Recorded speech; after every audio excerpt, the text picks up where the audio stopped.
చంద్రబాబు నాయుడు గారి నేతృత్వంలో కూటమి అధికారంలోకి వచ్చి ఒక సంవత్సరం అయింది. ఎవరైనా ఘనంగా సంవత్సరాన్ని పూర్తి చేసుకుంటున్నప్పుడు సంవత్సరంలో వాళ్ళ ప్రజలకు ఏం మేలు చేశారు, ఇచ్చిన ఏం హామీలు అమలు చేశారు, వాళ్ళ పాలన వల్ల ప్రజలకు ఏం మేలు జరిగింది అనేది ఎక్కడైనా కనుక చర్చకు పెట్టాలి.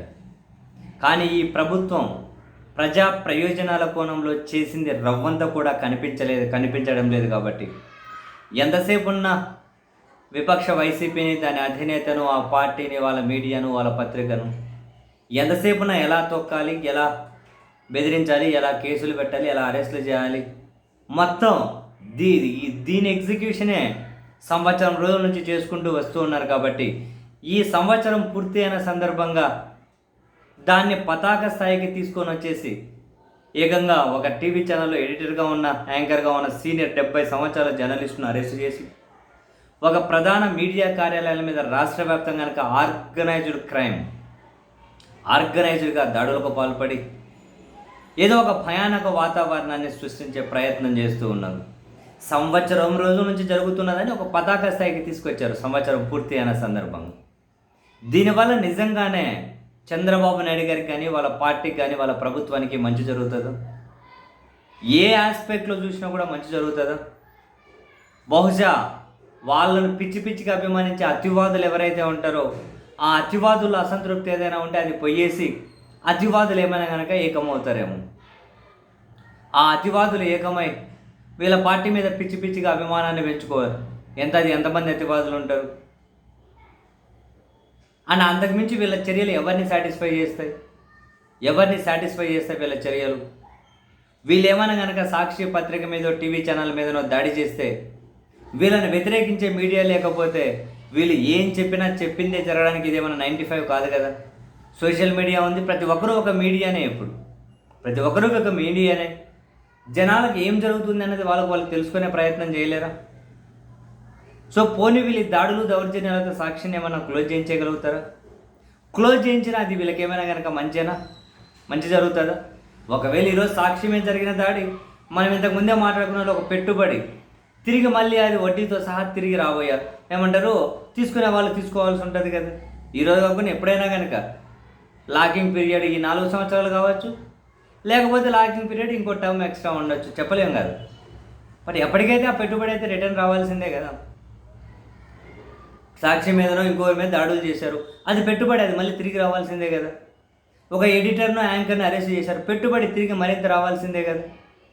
కక్షపూరితంగా కేసులు, అరెస్టులు, హింస, పెట్టుబడి మళ్ళీ అది తిరిగి రావాల్సిందే కదా. ఎప్పటికైనా కనుక అది బౌన్స్ బ్యాక్ అవుతుంది కదా. ఓవరాల్గా ఇప్పుడు ఈ ప్రభుత్వం సంవత్సర పాలన, వీళ్ళ వ్యవహార శైలితో ఇప్పుడు ఇంకా కొమ్మినేని అరెస్టు, సాక్షి మీద దాడులు పతాక స్థాయికి తీసుకెళ్ళి జగన్మోహన్ రెడ్డి గారికి వీళ్ళకి తెలిసి చేస్తున్నారో తెలియక చేస్తున్నారో కానీ చాలా ఫేవర్ చేస్తూ ఉన్నారు. ఆయనకు దీనివల్ల చాలా మంచిగా జరుగుతుంది, డెఫినెట్లీ మంచి జరుగుతుంది. ఫస్ట్ డిస్కషన్ ఎక్కడవుతుంది జనాల్లో, అరే 5 ఏళ్ళు జగన్ అనుకుని ఉంటే వీళ్ళు ఎవరైనా కనుక టీవీ ఛానళ్ళలో మాట్లాడేవాళ్ళ? జగన్ ప్రభుత్వంలో ఉన్నారు, వాళ్ళు కూడా ఇలాగే అనుకుని ఉంటే వీళ్ళ పరిస్థితి ఏంటి? ఎంతమంది జైల్లో ఉండేవాళ్ళు? జనం మాట్లాడుకుంటున్నారు, నిజమే కదా. ఏ ఒక్కరినైనా జర్నలిస్ట్ అనబడే వాళ్ళను, ఏ ఒక్కరినైనా సోషల్ మీడియాలో ఉన్న వాళ్ళని జగన్ అరెస్ట్ చేశారా? చేయలేదు. అనుకుని ఉండి వీళ్ళు ఉండేవాళ్ళ, వీళ్ళేంటి ఇంత అతి చేస్తున్నారు అన్న చర్చ జనంలో వస్తుందా? ఇంకా సెకండ్ ఏంటి, ఇన్ని రోజులు ఇంకేమైనా కనుక వైఎస్ఆర్ కాంగ్రెస్ పార్టీ వాళ్ళు ఇంతకుముందు ప్రభుత్వంలో దాడులు చేశారు, దౌర్జన్యాలు చేశారు, ఇంకొకటి చేశారని చెప్పి ఎవరైనా నమ్ముతూ ఉన్నారనుకుందాం. ఇప్పుడు వీళ్ళు చేసేది కానీ అదే కదా.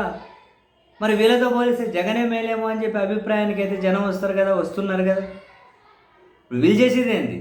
అప్పుడు తెలుగుదేశం పార్టీ కార్యాలయం మీద దాడి చేయడం తప్పు అని దాన్ని వ్యతిరేకించిన వాళ్ళు, అప్పుడు జగన్ అపోజ్ చేసిన వాళ్ళు కరెక్టే. మరి ఇప్పుడు రాష్ట్ర వ్యాప్తంగా ఒక ఆర్గనైజ్డ్గా సాక్షి పత్రికలు, టీవీ ఛానళ్ళ మీద దాడి జరుగుతూ ఉంటే దాన్ని గురించి అరే ఇది ఇంకా మరీ దారుణం కదా అని చెప్పి అంటలేరా? అంటూ ఉన్నారు కదా. అండ్ రేపు నెక్స్ట్ జగన్మోహన్ రెడ్డి గారు ముఖ్యమంత్రి అయిన తర్వాత ఇప్పుడు వీళ్ళు చేసే పెట్టుబడికి వడ్డీతో సహా తిరిగి ఇచ్చినా కూడా మరి అప్పుడు వాళ్ళు ఇంతకుమించి అద్దె చేశారు కదా, వీళ్ళు పెట్టిన పెట్టుబడి తిరిగి వస్తుంది, తీసుకొని వేయండి అంటారు. అని అయ్యో పాపం అనడానికి కూడా అప్పుడు ఏముండదు కదా. ఇప్పుడు కనీసం జగన్మోహన్ రెడ్డి గారి విషయంలోనైనా అయ్యో పాపం ఆయన అంతకుముందు ఇవేం చేయలేదు కదా అని అయితే జనం అంటూ ఉన్నారు. అరే పాపం ఆయన అనుకుని ఉంటే వీళ్ళు ఇంత టీవీ డిబేట్ పెట్టి జగన్ తలకాయ నరుగుతాం, జగన్ కూతుర్ల మీద, జగన్ భార్య గారి మీద వీళ్ళు ఇంత నీచంగా మాట్లాడే వాళ్ళు కాదు కదా. ఆయన అంత టార్గెట్ చేసిండే ఆయన అధికారంలో ఉన్నప్పుడు వాళ్ళ భార్య గారి మీద ఒక చెత్త సినిమా కూడా తీశారు కదా. ఈ చర్చ అంతా జనం దగ్గర వస్తుంది. అయ్యో ఇంతకుముందు జనం జగన్ ఇటువంటివి ఏవి చేయకపోయినా వీళ్ళు అతి చేస్తున్నారన్న చర్చ. రేపు మళ్ళీ జగన్ వచ్చి వీళ్ళు చేసేదానికి వడ్డీతో సహా తిరిగి ఇచ్చిన, అవును మరి వీళ్ళు చేశారు కదా మళ్ళీ తీసుకొని వాళ్ళ వాటా వాళ్ళు అని చెప్పి జనాలు అనుకునేది. సో ఏ ఆస్పెక్ట్లో జగన్ బలహీనం అవుతాడు? ఏ ఆస్పెక్ట్లో ఎంత విషయం చెబితే జగన్ అభిమానించే వాళ్ళు వీళ్ళ మాటలు నమ్ముతారు? ఎంత దుష్ప్రచారం చేస్తే జగన్ అభిమానించే వాళ్ళు వీళ్ళ మాట నమ్ముతారు? పైగా జగన్మోహన్ రెడ్డి గారిని అభిమానించే వాళ్ళు ఎవరైతే ఉంటారో వాళ్ళలో మరింత ఐక్యత పెరుగుతూ ఉంది కదా. ఇంతకుముందన జగన్ అది చేయలే, ఇది చేయలే, మమ్మల్ని పట్టించుకోలే, అది ఇది అని చెప్పి కేడర్లు అసంతృప్తి ఉండేదేమో.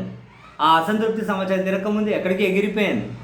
ఇప్పుడు మళ్ళీ అసంతృప్తి అంతా పక్కన పెట్టేసి అరే ఇంత దారుణంగా వీళ్ళు చేస్తూ ఉన్నారు, పాపం జగన్ ఇవన్నీ చేయలేదు కదా అని చెప్పి అభిప్రాయానికి వచ్చేసారు. సో ఏ కోణంలో చూసినా, ఏ ఆస్పెక్ట్లో చూసినా జగన్మోహన్ రెడ్డి గారికి వీళ్ళ చర్యల వల్ల మేలే జరుగుతూ ఉన్నాయి. వీళ్ళు ఏం ఆశిస్తున్నారు? మహా అంటే వీళ్ళు సాధించేది ఏంటి? జగన్మోహన్ రెడ్డికి వాళ్ళ పార్టీకి ఇంకా అమరావతి మీద వ్యతిరేక భావమే ఉంది అని జనాల్లోకి పంపించదలుచుకున్నారా? ఏం ఒక జగన్కి ఎందుకు, రాష్ట్రంలో చాలామందికి వ్యతిరేక అభిప్రాయమే ఉంది అమరావతి అంటే. ఆడ వేల కోట్లు, లక్షల కోట్లు ఖర్చు పెట్టడం జనానికి నచ్చడం లేదు చాలామందికి. వీళ్ళకి బహుశా అందరికీ అమరావతి అంటే మన తెలుగు జాతి ప్రైడ్ అని చెప్పి అందరూ మనం అంటున్నాం కాబట్టి అందరూ అనుకుంటారని వీళ్ళు అనుకుంటున్నారేమో నాకైతే అర్థం కావట్లేదు. వ్యతిరేక అభిప్రాయం జగన్కి చాలామందికి ఉంటుంది. ఇప్పుడు జగన్ను అమరావతి వ్యతిరేకుడిగా చిత్రీకరించిన తర్వాత మేము అమరావతి ఉద్ధారకులం అని చెప్పి వీళ్ళు చెప్పుకుంటే వీళ్ళకి ఏమైనా రాష్ట్ర వ్యాప్తంగా మేలు జరుగుతుందని వాళ్ళు అనుకుంటున్నారా? జరిగే ఆస్కారం ఉందా? ఇప్పుడు రాయలసీమలో ఏడో ఉన్నోళ్ళు అమరావతి వల్ల మాకు రతనాలు వచ్చేదని చెప్పి వాళ్ళు ఫీల్ అయ్యే పరిస్థితి ఉంటుందా? ఇప్పుడు అమరావతికి జగన్ వ్యతిరేకి అని ప్రచారం తీసుకోవడం చేత జగన్ ఏం బలహీనమవుతాడా? ఏం కాడు. సాక్షి మీద దాడులు చేస్తే జగన్ బలహీనమవుతాడా? సాక్షి మీద దాడులు చేస్తే వీళ్ళ ప్రభుత్వం తీసుకునే ప్రజా వ్యతిరేక నిర్ణయాలు, ప్రభుత్వ వైఫల్యాలు హైలైట్ కాకుండా పోతాయా? సాక్షిలో వచ్చే కంటే ముందు సోషల్ మీడియాలో అన్నిట్లోనూ వచ్చేస్తున్నాయి. సో ఏ కోణంలో చూసినా జగన్ మీద జనానికి సానుభూతి వస్తుంది.